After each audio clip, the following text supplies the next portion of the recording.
Hey Panthers, and welcome to the Panther Talk podcast. I'm Lisa. And I'm Justine, and today we are interviewing Superintendent Mark Blaszkowski about the proposed 2026 bond.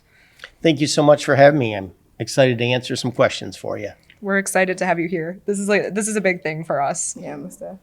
We even deep cleaned the studio for you. You're very lucky. I wiped down windows. I was like Becky Homecki this morning. Home skills. Yeah. Talking about home skills. Okay. So the first question we have was, what brought the bond about?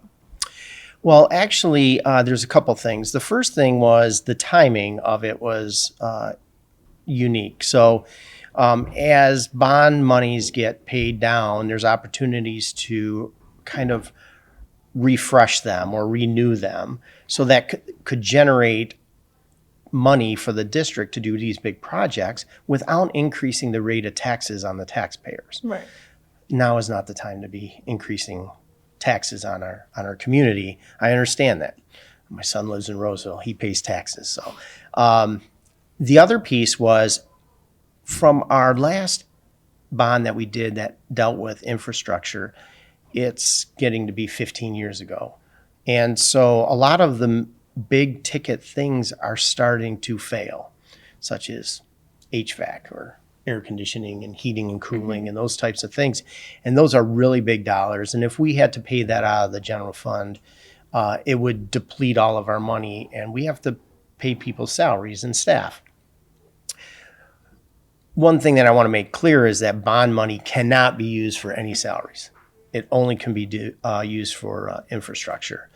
And also, as we're watching the population of our nation, state, community decrease, we have way too many schools. We have 7 elementary schools, and really we only need 4. And if we don't take this opportunity now to make these changes without causing a tax burden on our public, we're going to be in hardship when it comes to finances. Right. So this is really kind of a sweet spot, an opportunity to get in front of this and do some really good things without increasing taxes and be ready for the future long after I'm gone. So that's the timing was perfect. Yeah. That's definitely. Yeah, I think it's a great idea to great idea. I think it's a great opportunity for us as a community to have all of these new buildings, and I think it's a big draw for our district because we've definitely seen numbers fluctuate in the most recent years, and there's been a lot of negative feelings towards some of our elementary schools. Like, you don't get the same experience if you go to Comment, which is one of our newest ones, or than you do if you go to Kaiser, which is an older school, and it's not the same. Yeah. And I can't, the plan isn't to build all new buildings because we wouldn't have enough money to do that. Yeah. We would have to put a tax burden on our people that would just crush them. So, but we have an opportunity to take down some older buildings that are in excess. And we're talking about building a new elementary school. And again, at that point, 3 of our 4 elementary schools will be newer design. But we're doing the best that we can with the resources that we have. Yeah.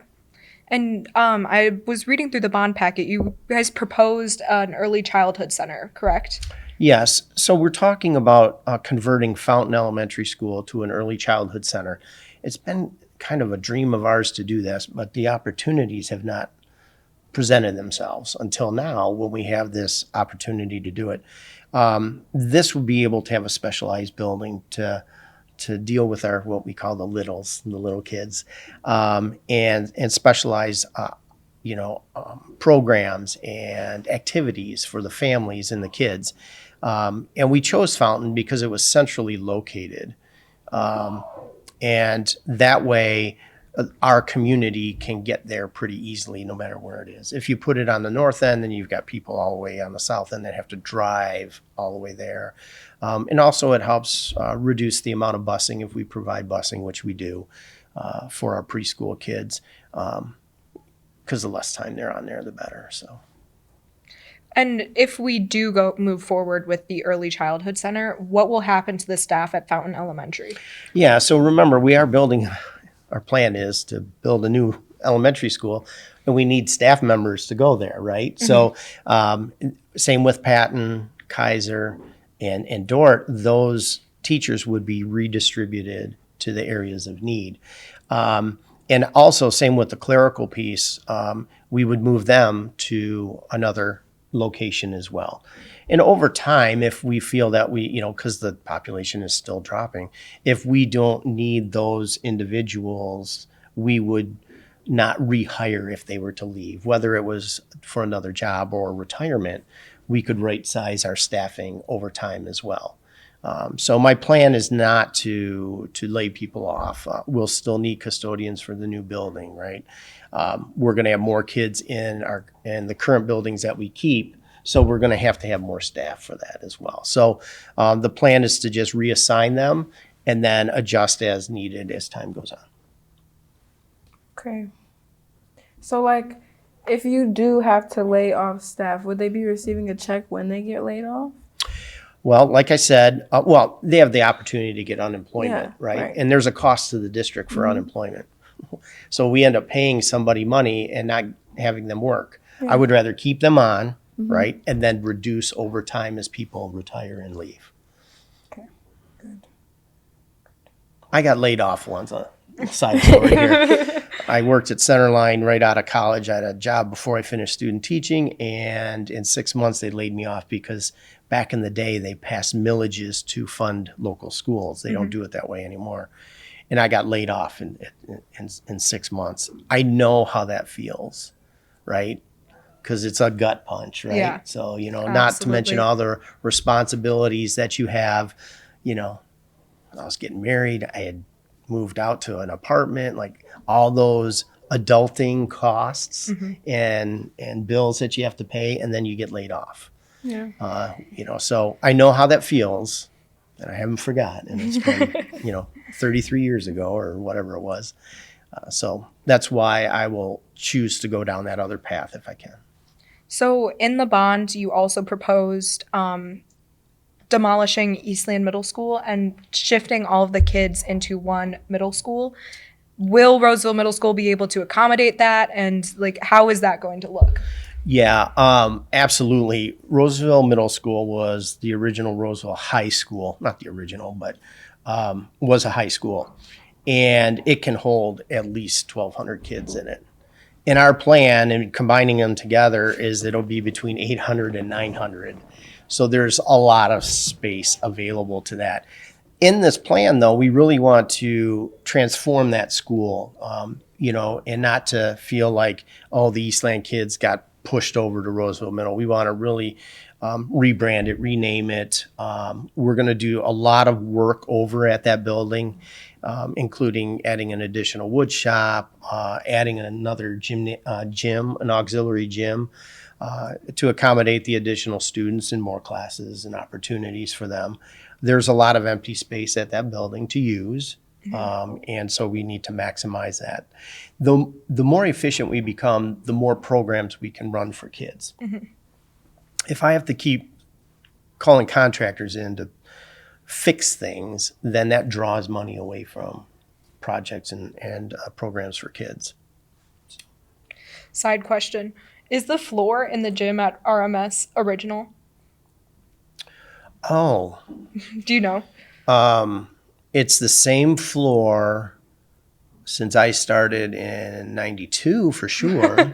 Beyond that, I'd have to ask somebody else. Because I remember, I think it may be. I remember when I played volleyball in middle school, we'd hit the ball to each other, and it would hit the floor, and it would just stop rolling until it hit a certain spot, and the floor is uneven. So usually, what happens with the floors are every so often we'll come in and we'll sand them all the way down, right? And so that gets rid of all the waviness in it. And then sometimes in between those periods of time, we will strip off the finish and then refinish them so that you have good traction when you're playing basketball. What we've had to do, because we have two middle schools, and in order to try to be, frugal and save some money, is that one year we'll do one floor and then the next year we'll do another. And so then they're switching back and forth where they're playing their basketball games during, or volleyball for that matter. And so that's another benefit of combining the two schools together. Our sports teams are already combined.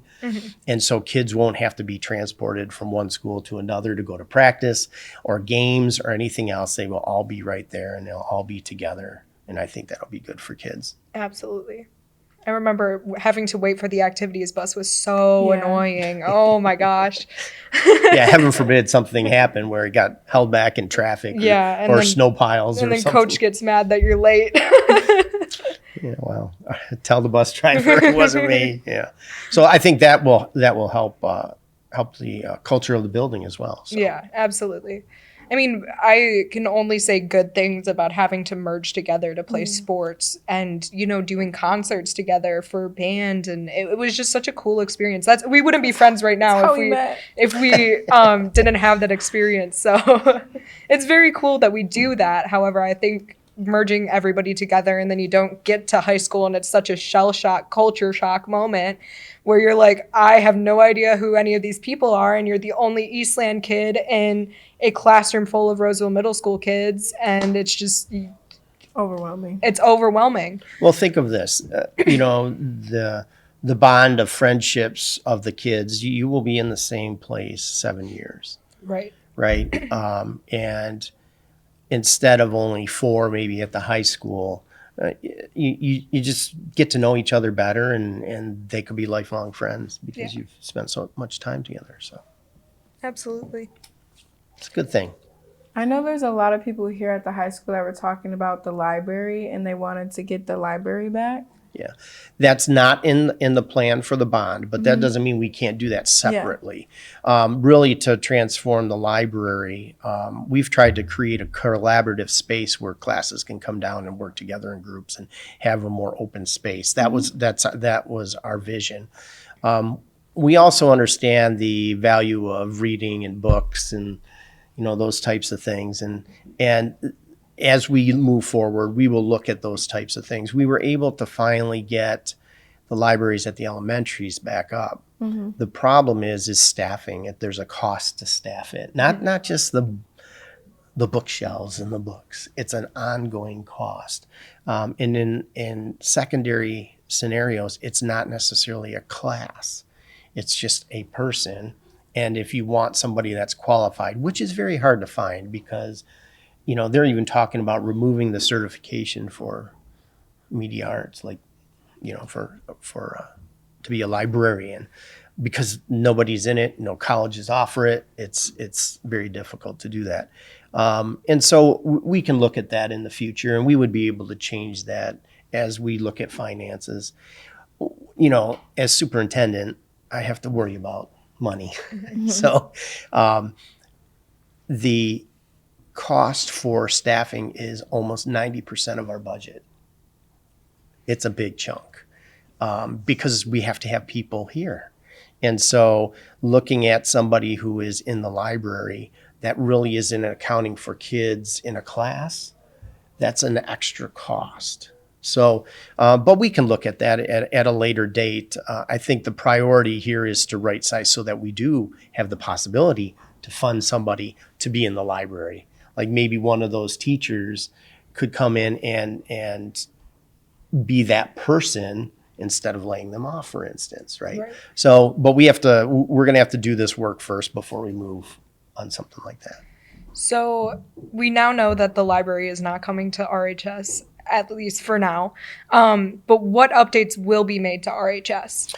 Yeah, so obviously this is a huge building, right? So we have some serious issues with our pool.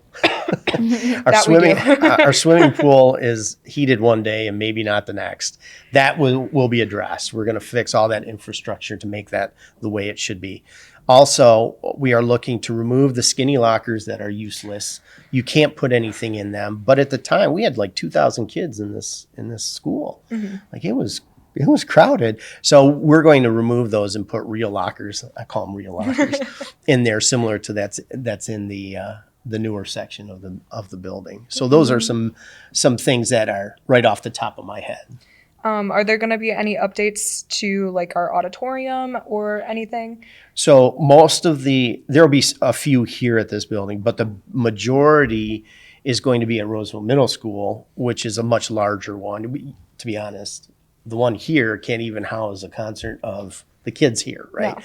So we have a much larger one at Roseville Middle. Another reason why we want to keep that building is because of that facility. But we are talking about some major renovations over there. We're talking about, we have to redo the whole ceiling, right? Because it's starting to delaminate and we have to fix all of that.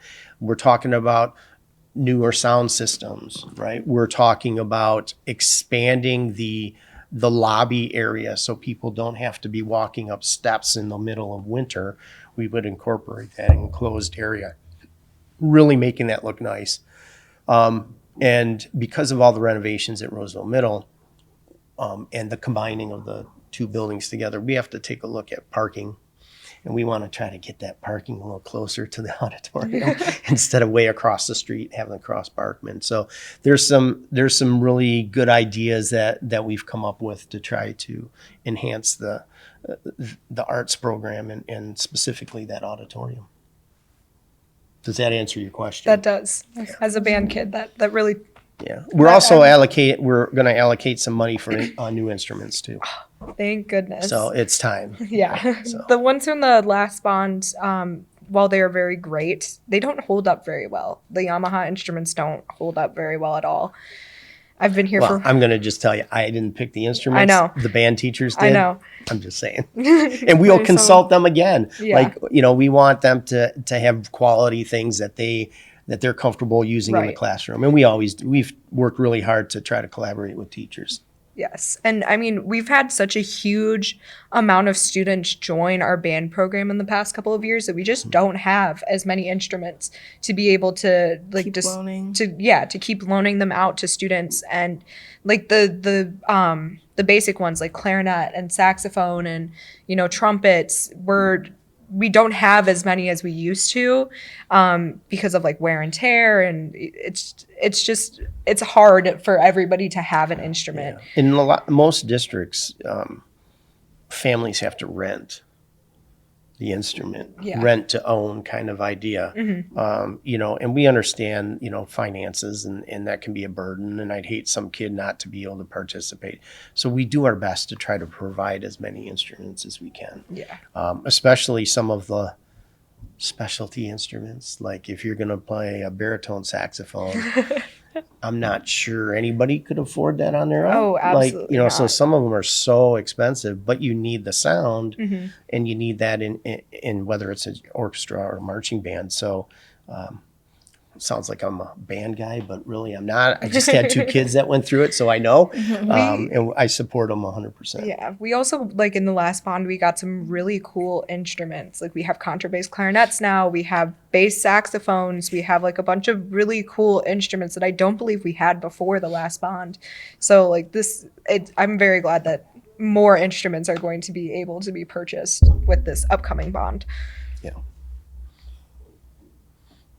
I know we're off track of your questions. Yeah, but it's okay. It's fine. It's a good question. Okay, well, what happened to the vacant properties? Like when EMS does get, what is the word? Demolished. There you go. Sometimes you'll hear the term raised, which is totally opposite of what it should be. Right, you're tearing when it you down. raise a building, it's spelled a little different. Don't ask me to spell it right now.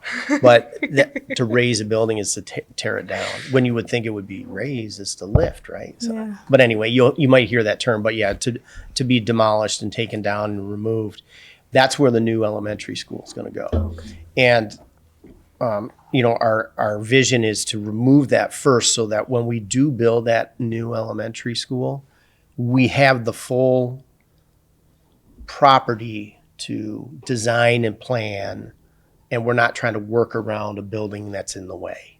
So that's one thing. Obviously, there's other buildings that are going to be torn down, and we've used those properties for building trades homes. In fact, we're going to be starting a new project over on the Arbor site. We're going to be building 5 homes over there. It'll take probably about 10 to 12 years to complete the whole project, but our kids will be over there working on houses, and we're pretty excited about using that property for that. And then when that's done, then you have another property. So we want to kind of save those green spaces because we may use them in the future. So, with the proposed bond, what class of students will be the first to be impacted by the bond? The middle school kids will be combined first, right? So any current middle school student will still be going to the high school and won't be affected. But the elementary kids coming into the middle school, there's going to be some transition. Some of the kids at Eastland might go there for a year or two and then have to go to Roseville Middle. So that's where the big change is. The elementaries and all the shifting and moving can't happen until the new building is built, and that's going to be approximately 2030. And so when we're talking about, or when we're proposing to close Kaiser, Dort, Patton, and then also shift around the purpose of Fountain, how will our elementary schools be impacted, and how will busing be impacted? Okay, so busing, this might take 3 hours to explain, as you know. And here's the boundaries if you need them. Yeah, so I know what they are, but when you're tearing down these buildings, most of the Dort and Kaiser kids are planned to move to Steeland, right? There's a section of kids that were kind of like choice going to Steeland. They would actually go to Comment. And then the new school would basically be covering from Martin Road all the way up to 14 Mile and east of Gratiot. I'm sorry, west of Gratiot and then east of Groesbeck. And so each of these schools, it's easier when I can point it to them. Well, I can like circle it Okay, on. yeah. When we're doing in post editing, I can like circle stuff and Okay, so point stuff out. if you look, the buildings end up being kind of like centrally located in each of these regions. Comment actually, they've got a section over there of students that go to Patton that are closer to Comment, and this will fix that. Also, people talk about, one of the questions that you had was, well, what about the lack of a building south of 696? 696. Well, Steeland is like you could throw a stone from 696. It's really still on the south end. Our boundaries go from 10 Mile to 14 Mile. Yeah. So really the midline is 12 Mile. And you have Steeland, which is south of Martin, which is 11 and a half. And then also you have Green, right? Which is basically at 10 and a half. And so we would have, if you want to draw the line of north and south, you would have two on the north end. That would be Comment in the new building. And then on the south end, you'd have Green and Steeland. Some people ask, well, what about Green? Well, Green actually is one of our biggest buildings. So to tear that one down doesn't help us. Right. Right. We need to maintain that one. So we were able to add a very nice gym a few years ago. That addition looks really good on there. We are planning to do some things at Green as well. We're not ignoring any building. We want to redo the entryway to Green Elementary instead of the overhang. It's kind of dark and dingy and not very welcoming. And the spiders. yeah, there's spiders and they like it. Yeah. But trying to open that up and make it more, the environment more inviting for parents and kids to come to school. So. And how will all of the boundary shifting affect busing? And are we still sticking to the 1 mile for elementary schools, or are there going to be exceptions? Yeah. So what in fact, at the last board meeting, we made some changes to the policy and the rules, in which there's a state law that states if you provide transportation, not every district does. We choose to because we think it's a benefit for our kids. And if you do, you have to bus any student that is over a mile and a half or more. And so we do that. The problem is the troubled areas. Like, if we restructure this, do we really want elementary kids to be walking across 696 at Barkman? Do you want them to walk all the way down to the catwalk to walk over and then kind of walk back? It's not very convenient. So we changed the rule to state that we would follow the state law, right? And then in the rules, we put in there that we would establish busing boundaries for each school. Now, if a student or a parent decides to intra-district transfer, or like my area is Stiehlin, but I want to go to Green, we don't transport when that happens because you're making a choice. We'll provide transportation for your home school, but we don't when you decide to change the location. But this will give us more flexibility to address those areas of concern. You know, and 696 is a concern because a lot of the kids are going to be having to cross that. And if you're a mile for elementary kids, that's our boundary right now. That will stay. And there might be some even kids within a mile that'll be transported because of those unique situations. What the best thing about this plan is we're going to correct a situation that was inherited when we moved the 6th grade to the middle school. 6th graders at the elementary, the boundary is a mile. The 7th and 8th graders is a mile and a half. So they go to the same building. Like if you have a brother in 6th grade and one in 8th grade, you have 2 kids, one may be eligible to get a bus and the other one's not. And they're going to the same place. And it sounds crazy, but at the time we didn't have the finances or the money to have enough buses to handle it and also enough drivers to handle it. And so after, you know, Mr. Sikorsky went through this and plotted every single kid that's in these areas and look at the busing, we've made accommodations in our bond to purchase more buses to handle it so that all our middle school kids would have a boundary of a mile. So we're actually providing more service to every single middle school kid. And that way you don't have that disparity of a 6th grade and a 7th or 8th grader having different boundaries. And instead of making the 6th graders a mile and a half, we decided it's important that we keep kids safe and transport as many as we can. And so we made it all to a mile. The high school will stay at 1.5, but the middle They school have legs, they can walk. well, hopefully we all have legs and we can walk. It's just some legs are longer than others and it takes a little longer to walk. So. Will families across the school district find the ECC location convenient? I think so. When we sat down and had all these conversations, we've been talking since February, like trying to, what kind of, situations or scenarios would be best for the district. And having the ECC at Fountain, which is, just south of 12 Mile, it's in the middle of the district. So I think that location is a perfect location for that. So yeah, I think having the ECC will help impact so many families around here. Because I know, like a lot of kids have already gone through like Green's preschool program, and it's just so beneficial to send your kid to preschool. Yeah, and a lot of one of the benefits of having them in the buildings is that they might not have to transition, right? So if you live in Green area and you go to the preschool at Green, you'll be still at Green. But a lot of our kids, because we only have like 3 different locations, end up transitioning anyway. And let's try to create a specialized location.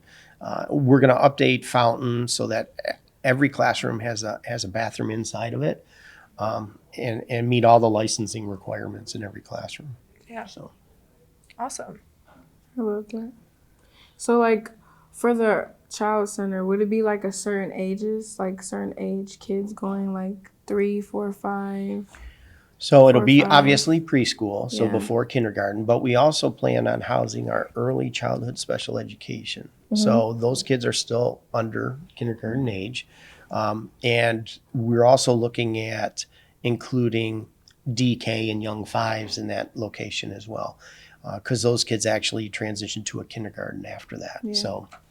So the range you could actually have some kids in there that are 5, but as low as 3 in this early childhood special ed program because they start earlier than most kids. Yeah. Nice.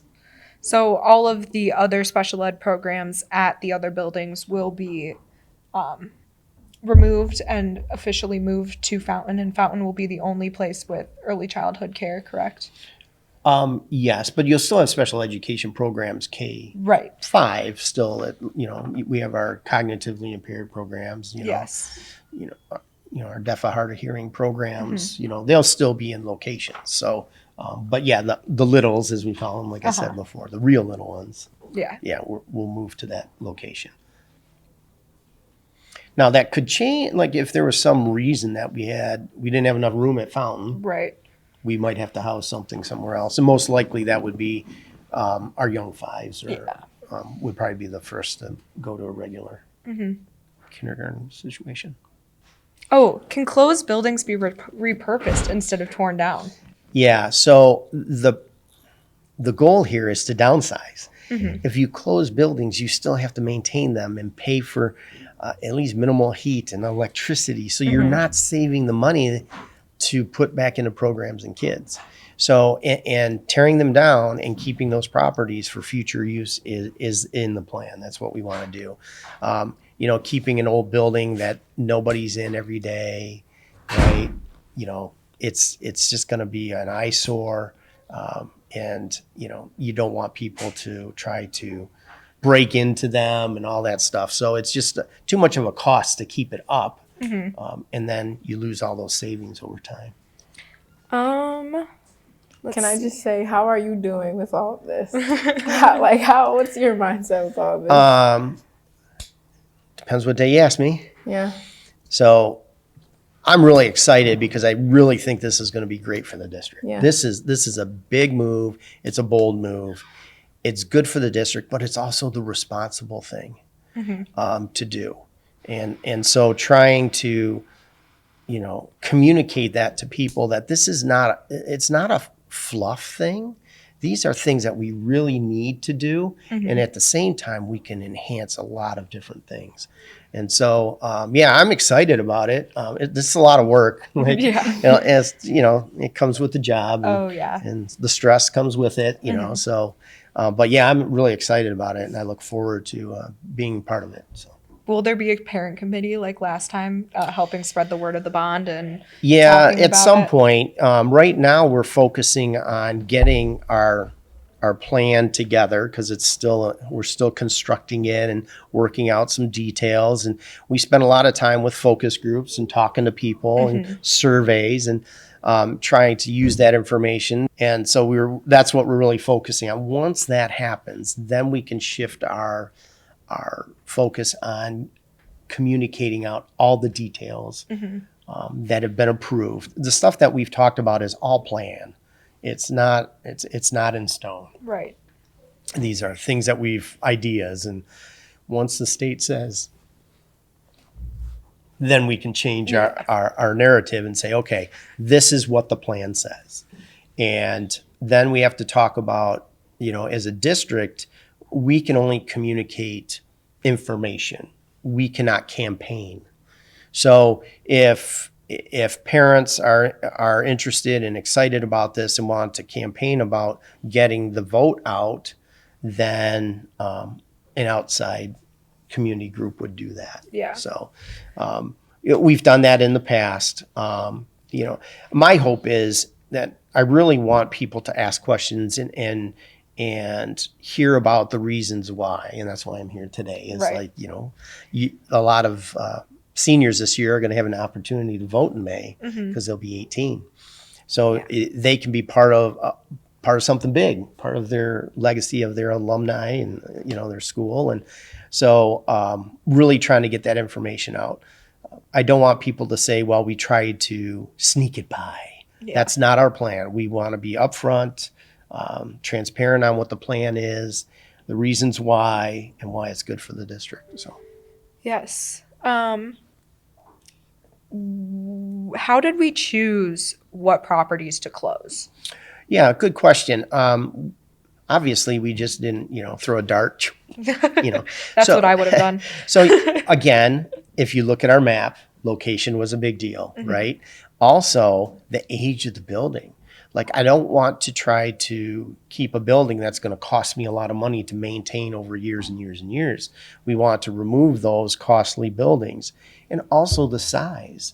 Like, Patton only has like 160 students in it. The average elementary is over 400. Right. And so the smaller it is, the more expensive it is to run. So I feel like people forget that Patton exists a lot of the time. Yeah, because there's probably like only 5 kids in one classroom, you know? well, we right size the number of staff, Right. right? So, there's, maybe 9 teachers over there or something. But what's nice is those Patton kids are going to be going to a new elementary school. Right. How exciting is that? That's That's cool. So, and then they'll get to get friends beyond their 150 little group of kids. There's Yeah. like one classroom of every grade pretty much. Right. So there's like 25 to 30 kids that they know before they go into a middle school. I remember being able to brag to everybody about going to Comment. My elementary school is cooler than yours because it's new. Yeah. So and it's nice to have a great environment to go into, but you also have to have good people doing the work too. Right. So it's a combination of the two, but we can address the environment through bond stuff. And I've learned so much. I've been going to the last couple of board meetings just because I've been working on the bond project for journalism. It's been so interesting to hear the board's perspective on everything and hear like actually how everything goes into it. And at face value, you hear, oh, we're closing elementary schools, we're building a new one, we're losing staff, and it's so much more than that. And there's so much that goes into it, and it actually makes you understand why we're closing the elementary schools and doing what is proposed in this bond. And it's so interesting to me. And it's not, Mr. Blaszkowski did the counting. We had professionals come in and do population and utilization studies. Like Right. Plant Moran Rio Point is an organization that does this for a living for districts across the state. We entrusted them to do, because they're the professionals, to look at the trends of population, the utilization of, they walked all of our buildings and, took a look at the number of classrooms and did the whole study. And we know that we are going to continue to lose more students because the population is going down. In fact, one of the things that they shared with us is that how much of the population in Macomb County over the last 10 years have you captured? And it's very consistent. So it's not like we're losing more kids percentage-wise. We're staying the same. It's around 3% of the county. And so we're staying pretty steady, which tells me that we're just following the trends of what's happening in society. It's not a Roseville issue. It's a state and nationwide issue. Families aren't having kids. Right. So, and we're in the kid business. So the, supply and demand, like Right. we have to right size. So, And I mean, like with the cost of living nowadays, it's hard. It's so hard to be able to stay like above water as a parent, and with especially young children. They're expensive. Kids are expensive, and it's hard to have kids. So the way that we're like adapting to our declining population rate is just, and I'm very excited for the students that get to go to our district. I've had nothing but good experiences here. there's Lisa. Me too, chat. it's, there's so many really good stories about kids and the success that they've had. Your chances of being successful are really, really high. Right. I used to track the top 10 kids. I haven't done it in a couple of years, but 7 of the 10 kids started with us in kindergarten and went through.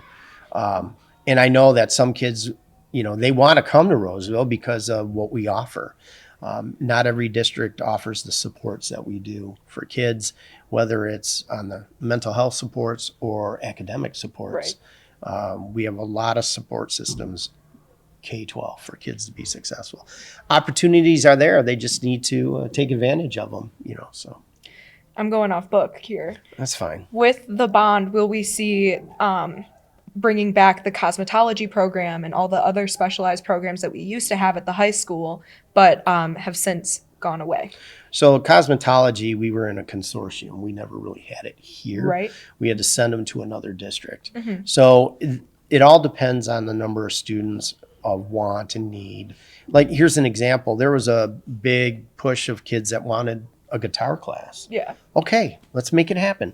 But there's got to be a need for that. The consortium thing, sending kids back and forth, I'm not a big fan of that.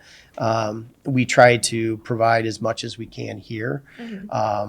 So that's an example. We were able to create a drone class. At one point we had photography, but we didn't have digital photography. So we needed to pivot and shift. And so as we get information from staff and students about interests, then we look at trying to insert it. I think sometimes it's difficult because if you've only got 10 kids that want it, it's not going to happen, Right. because you can't afford to do that. Because every time that you have a class of 10, another class has to have 40 in it to compensate for the low numbers. Yeah. So you got to try to balance that. But yeah, if there's an interest and kids want something, we obviously will look into trying to create that here at our own house. I'm a big advocate of CTE. Cosmetology could be a CTE program. So this could be a CTE program at some point. I believe we are talking about within the next couple of years. I think COVAX said that next year will be our first year that we are able to launch this as a CTE program. There's a lot of requirements that go with it, but it also gives you some guidance on what skill sets you need to learn. I know somebody that does this and has gone through this process of certifying this class as a CTE course, and it really gives you some guidance on what skill sets for the next level, like if you want to go into this. Right. And also being a CTE program, you develop partnerships with businesses, and you have connections for kids to go right out of high school into careers. And that's a huge benefit for our kids. So the more that we can do that, the better. Yeah, absolutely. I had another question that wasn't on. Oh, the another iPad. big one that we've started to look into is there was a push for maybe like whether it was police academy or EMS Yes. or that public service piece. And so we've kind of looked at some of that stuff, but we haven't really gotten enough of that interest yet. Right. But that's on the back burner too Yeah. at some point. And trying to find a teacher. Like, we could have great ideas, but if we can't find somebody to do it, Right. There's no point. yeah, it's hard. Will we be revamping the greenhouse at RMS to use that for the students there, start a gardening club, start a botany class or something? That I believe that is in the plan, is to get that fixed. So it's just really off of a classroom. It's not like it's a separate building somewhere, Right. like a greenhouse like that. But when I taught at Roseville Middle for 5 years. So when I was there, I always tried to go down to the other teacher's classroom because it was attached to hers, and we would bring some kids after school and do some stuff. As a kid, when I was in middle school, sorry about that. Cut that. My teacher, Mr. Cassidy, my favorite teacher ever, he had a greenhouse on the outside of his science classroom, and we would grow jade plants, which is a succulent. There you go. You got it. And he would teach us how to take cuttings and grow new ones, and we would grow things from seeds, and it was just very interesting. So, and you really get the hands-on aspect of it. I think that's something that we've been trying to start up here is like a gardening club, because we have like sort of this like weird room upstairs that's almost like a greenhouse, and it only gets used for skeleton housing, I guess. Storage. And Yeah. it's so sad because kids could be using that to learn. And I would love to take a botany class or like do an after school gardening club or something like that. So I'm very glad that that is within the bond for the future students of Roseville to be able to participate in. Yeah, and when you're dealing with greenhouses, you want that program to really grow well. Right. That was a big slapper right there. I only did one today. That's way below my quota. You gotta like restart your relapse timer. Have to branch out a little more. Oh my God. Get this guy off of our podcast.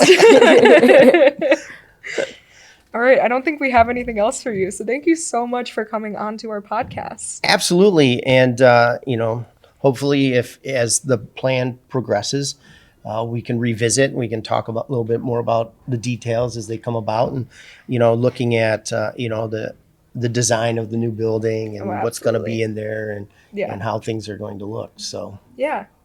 All right. Signing off, guys. I'm Lisa. I'm Justine. And I'm Mr. Blaszkowski, Superintendent, Big Blast. Roseville Community Schools. Oh, don't Big forget to Blast. go to the bagel thingy. Yes, Bagels with Blaz. On Thursday, 9:00 at Roseville Middle School. We will be talking a lot about the things that we talked about here. So if you're listening and you want to attend or have the ability to attend, you're welcome. Come to Hope to board see you meetings as well. Board meetings are very helpful. If you want to learn more, come to board meetings. You won't be bored. That's number 2. All right. Bye, Panthers. Bye, guys.